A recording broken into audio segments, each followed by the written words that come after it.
Di tahun 2024, kasus mayat wanita tanpa kepala di Pelabuhan Muara Baru, Jakarta Utara yang semula misteri dan akhirnya terkuak. Ternyata ada drama asmara di baliknya. Pelaku pembunuhan itu namanya adalah Fauzan Fahmi, 43 tahun, dengan korban Shinta Handiana, 40 tahun, yang pernah menikah siri. Atas apa penyebabnya dan berikut kasus Fauzan Fahmi, pembunuh dan mutilasi.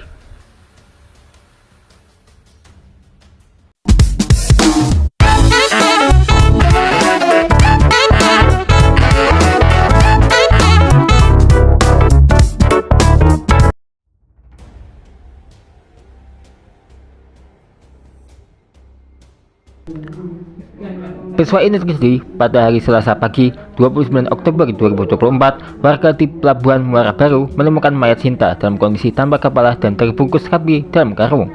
Pasca penemuan mayat itu, polisi langsung melakukan penyelidikan dan akhirnya menemukan potongan kepala di Jalan Inspeksi Waduk Pluit 600 meter dari titik penemuan tubuh korban. Fauzan sendiri ditangkap dari rumahnya 1x24 jam setelah penemuan mayat pada Selasa pagi. Selama hari itu, masyarakat geger dengan masih adanya kasus mutilasi di Jakarta. Sosok Shinta, yang seorang janda anak 4 dengan kediamannya di Curug Kabupaten Tangerang, sempat ramai dibicarakan.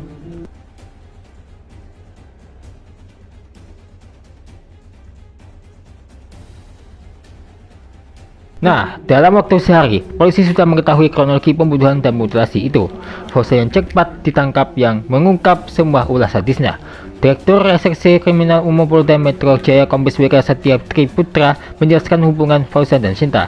Kata Wira, AAT merilis kasus ini Senin 4 November. Saat dilakukan pengembangan, diketahui bahwa mayat tanpa kepala yang merupakan korban pembunuhan diduga dilakukan oleh tersangka dengan inisial FF disebabkan karena memiliki hubungan asmara.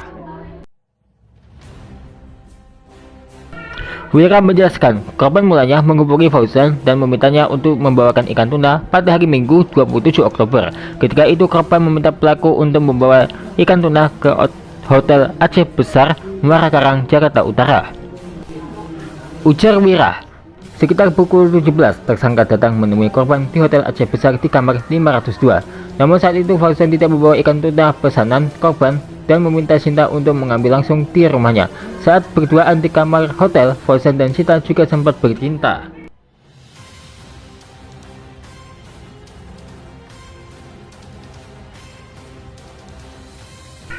Setelahnya, tersangka kembali ke rumah, sedangkan korban menyusul dengan menumpangi ojek online. Ucap Wira, setelah sampai, korban menghubungi tersangka untuk menjemput di luar gang rumah. Kemudian tersangka menjemput korban. Fauzan kemudian mengajak Shinta untuk naik ke lantai 2 rumahnya, namun korban menolak dan malah menghina istri sah pelaku. Korban tidak mau dan mengatakan, "Saya tidak mau, takut ada si perek." Yang dimaksud si perek ini istri dari tersangka, ungkap di Reskrimum. Si perek sendiri yang berarti pelacur ya. Pelaku lalu menjawab bahwa istrinya sedang tidak ada di rumah, namun korban kembali menghina orang tua Fauzan hingga membuat pelaku emosi. Kata Wira, tiba-tiba korban menjawab dengan kalimat, "Ah, kamu juga anak perek." Dengan perkataan tersebutlah, tersangka tersebut emosi dan mencekik korban dari arah belakang dengan lengan tangan dan lengan kirinya, kemudian mendorong agar lebih kencang sampai korban lemas dan tidak bergerak.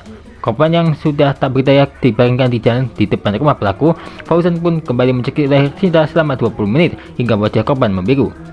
Fauzan memang masih emosi, kemudian berniat untuk memotong leher korban. Ia lalu masuk ke dalam rumah untuk mengambil sebilah pisau. Nah, memanfaatkan keahliannya, Fauzan memutilasi leher Shinta dalam 2 menit saja.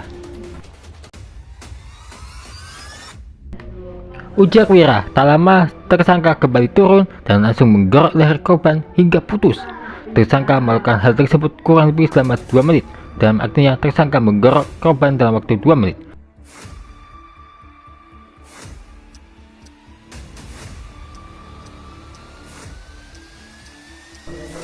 Ujar Wira, tak lama tersangka kembali turun dan langsung menggorok leher korban hingga putus. Tersangka melakukan hal tersebut kurang lebih selama 2 menit. Dalam arti tersangka menggorok korban dalam waktu 2 menit. Fauzan mengakui bahwa ia pernah menikah siri dengan Shinta pada 2 tahun lalu. Namun ia mengaku sudah bercerai sejak lama. Dan beginilah kata Fauzan Fahmi, dulu pernah ada dulu, sudah 2 tahun yang lalu. Kita pernah siri, cuma sudah bubar, sudah lama juga tak ada hubungan, gak ada kontak. Pas hari Minggu itu ada kontak, dia butuh ikan. Saat menemui Fauzan, korban disebut sempat menghina istri sah dan orang tua pelaku. Kata-kata korban yang membuat Fauzan sakit hati dan timbul niat untuk menghabisi nyawa Sinta. Jadi ungkap dia juga, sakit hati, korban merendahkan istri saya. Ibu saya, korban ucapin, istri saya pelacur, orang tua saya pelacur. Fauzan lebih dulu mencekik korban dari belakang sampai tidak sadarkan diri. Setelahnya pelaku membawa korban ke gang di samping rumahnya. Dan di lokasi itulah pelaku bergerok kepala korban hingga terpisah dari tubuhnya. Ucap Fauzan juga, saya juga tak tahu, saya juga waktu ngegorok itu gak melihat apa-apa saya itu, saking emosi saja kali. Saat rilis kasusnya, Fauzan yang ditampilkan memakai baju tahanan mengutarakan penyesalannya. Kata Fauzan, menyesal banget. Polisi menjerat Fauzan dengan pasal 338 KUHP, subsidi pasal 340 KUHP yang mengancam hukuman pidana mati. Faktanya, memang kasus ini bukanlah pertama kali, bahkan terjadi pada tahun 2023 yang menimpa Irwan Huta Galung.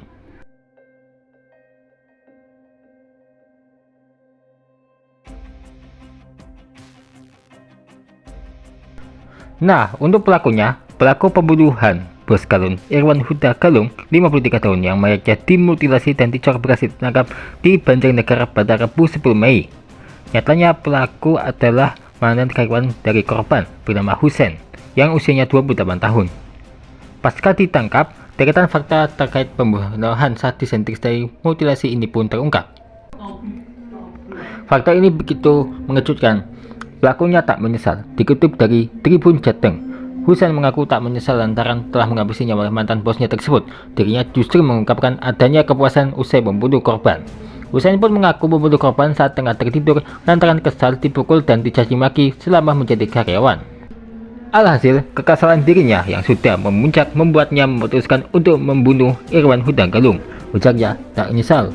Saya puas karena dendam saya sudah terlampiaskan. Sementara terkait kronologi pembunuhan, Kapolrestabes Semarang Kombes Pol Irwan Anwar mengungkapkan peristiwa terjadi pada Kamis 4 Mei 2023 sekitar pukul 20-21.30 WIB. Sebelum merekam pembunuhan, Irwan mengatakan pelaku sempat berada di warung angkringan dekat lokasi tempat kejadian perkara. Kata Irwan, jam 8 malam, korban sedang nongkrong di angkringan, berarti setelah itu pelaku membunuh korban. Nah, Irwan mengatakan cara pelaku membunuh korban adalah dengan menancapkan linggis ke pipi bagian kanan dan pipi kiri saat tengah tertidur nyenyak. Wah, ngilu ya membayangkannya ya. Tak bisa dibayangkan bagaimana bisa kalau kita sedang tidurnya terus dibacok seperti itu. Kita lanjutkan, bahkan setelah itu Husen masih sempat kembali lagi ke angkringan untuk minum. Setelah 2 kali tusukan saya tinggal ke angkringan dulu, saya minum, kata Husen. Saya sekitar pukul 4 WIB Jumat 5 Mei, saya masuk lagi, saya eksekusi lagi, sambungnya. Dan itulah, Husen pun langsung membunuh korban dengan menggunakan pisau dapur dan mulai dari memotong leher dari tangan sebelah kanan dan tangan sebelah kiri.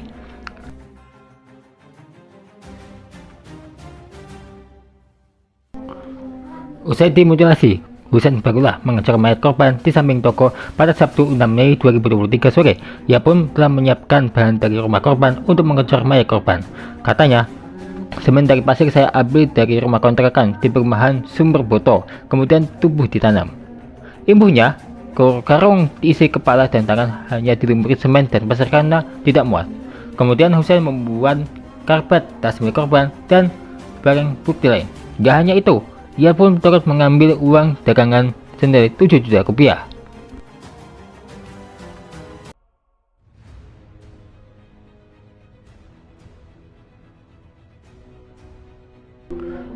Usai membunuh korban, sewa PSK. Setelah membunuh, uang yang dicuri Husen langsung digunakan untuk bersenang-senang bersama dengan saksi pedagang angkringan yang berada di dekat TKP. Bahkan uang tersebut digunakan untuk menyewa PSK. Uang buat senang-senang makan, rokok, sama nyari cewek, katanya dikutip dari Tribun Jateng. Setelah itulah, Husen pun turut mengungkap maksud memotong kepala dan kedua tangan mantan bosnya tersebut selesai dibunuh. Ia mengatakan maksud kepala korban dimutilasi karena semasa hidup selalu memaki dirinya. Nah, untuk kedua tangan korban dipotong adalah lantaran sering memukul pelaku. Ungkapnya, saya potong kepalanya karena sering memaki saya. Mau potong mulut susah, potong tangan karena buat mukul saya puas gak nyesel. Sementara motif Husain membunuh bosnya lantaran dendam kepada korban. Akibat perbuatannya, Husain dijerat dengan pasal 340 KUHP dengan ancaman hukuman 20 tahun penjara. Di sisi lain, pedagang angkringan bernama Imam masih diperiksa sebagai saksi hingga saat ini.